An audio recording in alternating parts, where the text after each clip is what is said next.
Hi friends, எல்லோருக்கும் வணக்கம். எல்லோரும் எப்படி இருக்கீங்க? நல்லா இருக்கீங்களா? இன்றைக்கி இந்த கதையோட அடுத்த பகுதி தான் பார்க்க போகிறோம். அதுக்கு முன்னாடி நீங்கள் செய்ய வேண்டிய விஷயம் என்ன அப்படின்னு கேட்டிங்கன்னா, மறக்காமல் நம்ம சேனலை சப்ஸ்கிரைப் பண்ணிக்கோங்க. கீழே இருக்க பெல் பட்டனையும் கிளிக் பண்ணுங்கள். அப்போ தான் நான் போகிற வீடியோஸ் எல்லாமே உங்களுக்கு உடனுக்குடனே நோட்டிஃபிகேஷன் வரும். ஸோ மறக்காமல் சேனலை சப்ஸ்கிரைப் பண்ணிவிட்டு வீடியோ பாருங்கள் ஃப்ரெண்ட்ஸ். வாங்க நம்ம கதைக்குள்ளே போகலாம். ஒரு 3 நாளுக்கு அப்புறம் நான் ஊர்லேருந்து வந்ததுக்கப்புறம் என் ஹஸ்பண்ட் என்கிட்ட பேசவே இல்லை. ஏன்னா எங்கள் அம்மா வீட்டுக்கு போயிட்டு வந்தாலே அவருக்கு பிடிக்காது. எப்போதுமே போனதுக்கப்புறம் ஒரு வாரத்துக்கு அவர் பேசவே மாட்டார். ஏன்னா அவங்க அம்மா அக்கா எல்லோரும் இவ எதுக்கு சும்மா இங்கே போகிறா அப்படிங்கிற மாதிரி. நான் எதுக்காக போனால் குழந்தைய ஹாஸ்பிட்டலில் எங்கள் பக்கத்துலேயே நல்ல ஹாஸ்பிட்டல் இருக்குது. அதனால் போனால் காமிச்சிக்கிட்டு எனக்கும் கொஞ்சம் ஹெல்த் ப்ராப்ளம் இருக்கிறதுனால இங்கேயே கொஞ்சம் ஃப்ரீ தான். கொஞ்சம் இங்கே ஃபீஸ் கம்பேர் பண்ணுறப்போ ஃபீஸு எல்லாமே மெடிக்கலு மாத்திரைகள் எல்லாமே இங்கே கொஞ்சம் கம்மியாக இருக்கிறதுனால அம்மா வீட்லேயும் ஒரு 3 நாள் இருந்துட்டு குழந்தைங்களையும் காமிச்சிக்கிட்டு தான் நான் வருவேன்.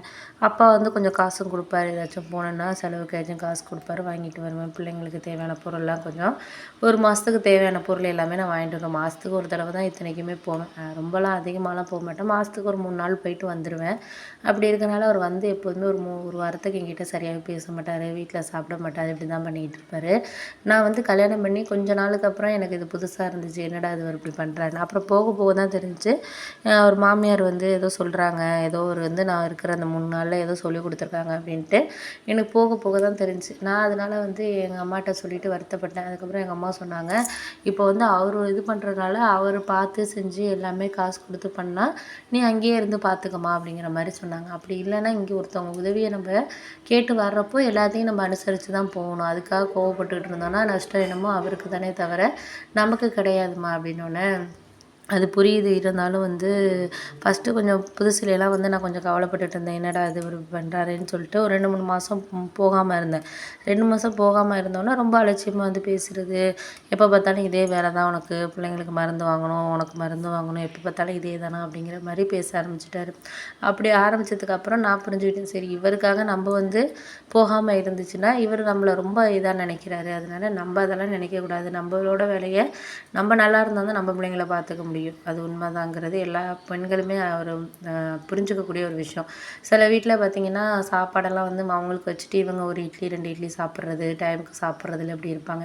கடைசியில் பார்த்தோன்னா சுகர் பிபின்னு சொல்லிட்டு இவங்க தான் கஷ்டப்பட்டுட்டு இருப்பாங்க. வீட்டில் உள்ளவங்க ஆரோக்கியமாக இருக்கணும் தான். ஆனால் நம்ம உடம்பு முடியாமல் இருந்தோன்னா யாருமே வீட்டில் உள்ளவங்க பார்த்துக்கிறதுக்கு தயாராக இருக்க மாட்டாங்க. அது யார் வேணாலும் அந்த சூழ்நிலையில் இருந்தால் தான் கண்டிப்பாக அவங்களுக்கு புரியும். ஏன்னா நம்ம இன்றைக்கி நல்ல ஒரு உடல் ஆரோக்கியமாக இருக்கிறப்போ எல்லாமே செய்வோம். அவங்களுக்காக வேலை 4 மணிக்கு எழுந்திரிச்சு செய்கிறது என்ன, அவங்களுக்கு விதவிதமாக எல்லாமே செஞ்சு கொடுப்போம். ஆனால் நம்ம முடியாத காலத்தில் நம்ம முடியலைன்ட்டு ஒரு வாரம் கூட நம்மளால் ஒரு 2 நாள் கூட நம்மளால் படுத்திருக்க முடியாது வீட்டில். அந்த மாதிரியான சூழ்நிலை தான் நம்ம வீட்டில் இருப்போம். அதை புரிஞ்சுக்கிட்டவங்க கண்டிப்பாக அவங்க உடம்ப அவங்க பார்த்துக்கணும். கண்டிப்பாக அவங்க ஹெல்த்தை பார்த்துக்கிட்டா மட்டும்தான் மற்றவங்களுக்கு அவங்க செய்ய முடியும், பண்ண முடியுமே தவிர தேவையில்லாமல் நம்மளுக்கு இந்த மாதிரியான ஒரு சூழ்நிலைகள் வரக்கூடாமல் தடுக்கிறதுக்கு நான் அப்போ தான் புரிஞ்சுக்கிட்டேன். நம்ம என்ன தான் நம்ம ஹெல்த்தை இது பண்ணிக்கிட்டு இவங்களுக்காக நம்ம செஞ்சாலும் நம்மளை குறை சொல்லிட்டு தானே இருக்காங்க. அதுலேருந்து முடிவு பண்ணேன், நம்ம அம்மா வீட்டுக்கு போகிறபடி நம்ம போயிட்டு தான் இருக்கணும். போயிட்டு நம்ம ஹெல்த்தை பார்த்துட்டு நம்ம நல்லா சாப்பிடணும், பண்ணணுமே தவிர இவங்களுக்காக நம்ம விட்டு கொடுத்துட்டு இருந்தோம்னா நம்ம தான் நாளைக்கு கஷ்டப்படணும். நம்ம பிள்ளைங்களை வளர்க்குறதுக்கு வேறு யாரும் வரமாட்டாங்க, நம்ம தான் வளர்த்தாகணும். அதனால் முடிஞ்ச வரைக்கும் இவங்களுக்கெல்லாம் இதெல்லாம் நம்ம யோசிச்சுக்கிட்டு இது பண்ணிகிட்டு இருக்கக்கூடாது அப்படிங்கிறத ஒரு முடிவு பண்ணிக்கிட்டு நானாக என்னை கொஞ்சம் சேஞ்ச் பண்ணிக்கணும். இனிமேல் நம்ம ட்ரெஸ்ஸிங் இருக்கட்டும், மற்ற விஷயங்கள் எதெல்லாமே நம்மளுக்கு பிடிச்ச மாதிரி நம்மளுக்கு செஞ்சுக்கணும், பண்ணிக்கணுமே தவிர இவங்களுக்காக நம்ம எதையும் விட்டுக்கிட்டு நம்ம இது பண்ணிகிட்டு இருக்க தேவையில்ல, அவசியம் இல்லை அப்படின்னு சொல்லிட்டு அப்புறம் தான் எனக்கு கொஞ்சம் புரிய ஆரம்பிச்சிச்சு. சரி இன்னும் ஒரு 2, 3 நாளைக்கு அப்புறம் அவரே நம்மள்ட்ட பேசுவார், பண்ணுவார். எங்கே போயிட போகிறாரு, அவர் எப்படி நினைக்கிறாரு, எங்கே போனாலும் நம்மக்கிட்ட வந்து தானே ஆகணும் அப்படின்னு நினைக்கிற மாதிரி நம்மளும் அதே மாதிரி நினச்சிக்க வேண்டியதான். எங்கே போனாலும் அவர் நம்மக்கிட்ட வந்து தானே ஆகணும் அப்படிங்கிற மாதிரி நம்மளும் நினச்சிட்டு நம்ம வேலையை நம்ம பார்த்துக்கிட்டு இருந்தோம்னாலே போதும் அப்படின்ட்டு ஒரு 2 இயர்ஸாகவே அதை தான் நான் ஃபாலோ பண்ணிகிட்டு இருக்கேன். அதுதான் ஃபாலோ பண்ணுறதுனாலே எனக்கு கொஞ்சம் சந்தோஷமாக தான் இருக்குது. இப்போதைக்கு நான் எதுவும் கவலைப்படுறதில்ல. அவர் ஏன் பேச மாட்டேங்கிறாரு, இவர் ஏன் பண்ண மாட்டேங்கிறாங்க, அதெல்லாம் நினைக்கிறதே இல்லை. நம்ம வேலையை நம்ம பார்த்தா பேசுகிறவங்க பேசுகிறாங்க, பேசலாம் போயிட்டுருக்காங்க. அதை பற்றி ஒன்றும் கவலை கிடையாது. நம்ம பிள்ளைங்களை நல்லபடியாக நம்ம வளர்த்துட்டோம்னாலே அதுங்களோட ஃப்யூச்சரை அவங்க பார்த்துக்குவாங்க அப்படிங்கிற மாதிரி எங்கள் அம்மா அதை தான் அடிக்கடி என்கிட்ட சொல்லுவாங்க. நீயும் பிள்ளைங்களை நல்லபடியாக வளர்த்து அதுங்களுக்கு ஒரு நல்ல வழியை காட்டி விட்டேனால அதுங்க பார்த்துக்குங்க, பண்ணிக்குங்க அப்படின்னு சொல்லிட்டு. அதனால் நான் முடிஞ்ச வரைக்கும் முடிவு பண்ணேன். சரி ஓகே, இதுக்கப்புறம் இதை தான் நம்ம ஃபாலோ பண்ணணும் அப்படின்னு சொல்லிட்டு நானாகவே வந்து சில விஷயங்களை வந்து ஃபாலோ பண்ணிகிட்டு இருக்கிறேன்.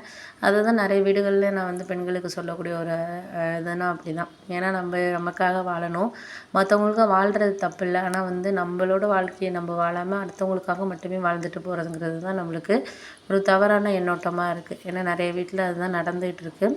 அதை கொஞ்சம் மாற்றிக்கோங்க. ஆண்களாகிய நீங்களுமே வந்து இந்த பார்க்குறவங்களா இருக்கட்டும், இல்லை ஒரு பொண்களை வந்து புரிஞ்சுக்கிட்டு அவங்கள வந்து ஒரு நடந்துக்கிட்டு வாழ்க்கையை சந்தோஷமாக வாழணும்.